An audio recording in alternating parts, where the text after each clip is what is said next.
2024 के पैरालंपिक में 29 मेडल में से 10 मेडल तो सिर्फ महिलाओं ने जीते, लेकिन कांग्रेस ने किसी को टिकट ऑफर नहीं किया।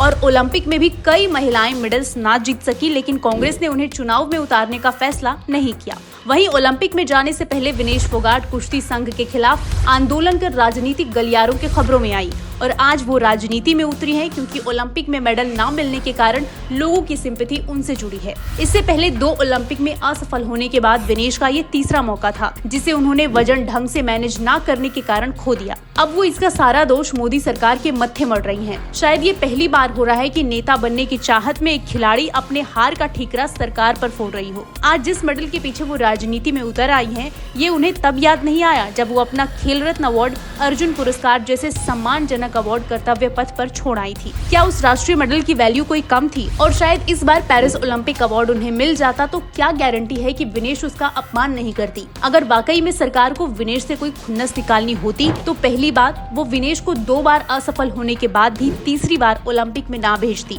दूसरी बात, उनकी रेलवे की नौकरी छीन ली गई होती। तीसरी बात, जब ओलंपिक एसोसिएशन ने विनेश को अयोग्य करार दिया था, तब मोदी सरकार भारत के टॉप लॉयर हरीश साल्वे को ना भेजती। हरीश साल्वे वो प्रतिष्ठित वकील है जिनकी फीस कपिल सिब्बल से भी कहीं ज्यादा मानी जाती है। और विनेश के अयोग्य होने के बाद पीएम मोदी ने उन्हें पेरिस भेजा। 3 घंटे तक सुनवाई चली। भारतीय ओलंपिक संघ की चेयरमैन पीटी उषा विनेश को हौसला बढ़ाने के लिए पूरा समय उनके साथ मौजूद थी। इसके अलावा सरकार ने न सिर्फ विनेश को मन पसंदीदा कोच दिलवाया, बल्कि अपने चॉइस के फिजियो दिलवाए गए। उनके पति को पूरे ओलंपिक के दौरान विनेश के साथ रहने की इजाजत मिली। उनकी तैयारी में कोई कमी न आए, इसके लिए हंगरी के expert coach Volor Akos, strength and conditioning expert, sparring partner लगाए गए। इन सब का खर्च सरकार ने उठाया।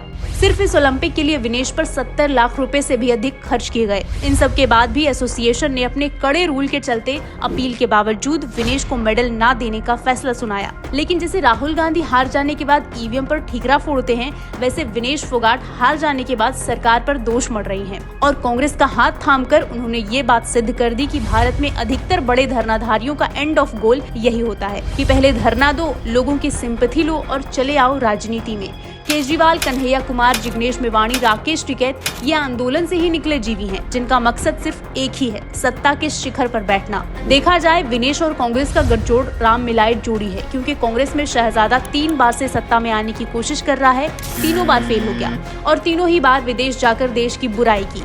इसी तरह विनेश फोगाट को भी 3 ओलंपिक में जाने का मौका मिला, तीनों में वो असफल हो गई और विनेश अपने बर्ताव से देश की बुराई ही कर रही है। खैर, जिस तरह उनका रवैया रहा है, अब वो इसलिए नहीं जानी जाएंगी कि उन्होंने कितने मेडल जीते, बल्कि इसलिए जानी जाएंगी कि वो 3 ओलंपिक में फेल हो गयी। राजनीति में खुद को चमकाने की लालच में विनेश ने जो किया, अब उनके प्रति लोगों की सहानुभूति भी शून्य हो गई है। अब सवाल उठ रहे हैं कि उनका धरना भी किसी साजिश का हिस्सा तो नहीं था। अब जब विनेश चुनाव में उतर ही गई हैं, तो एक गुजारिश भी है कि चुनाव लड़ने से पहले वो इसके नियम कानून पढ़ ले, वरना पता चले कि 100 वोट कम मिले तो इसका दोष भी वो किसी और पर ना मढ़ दे।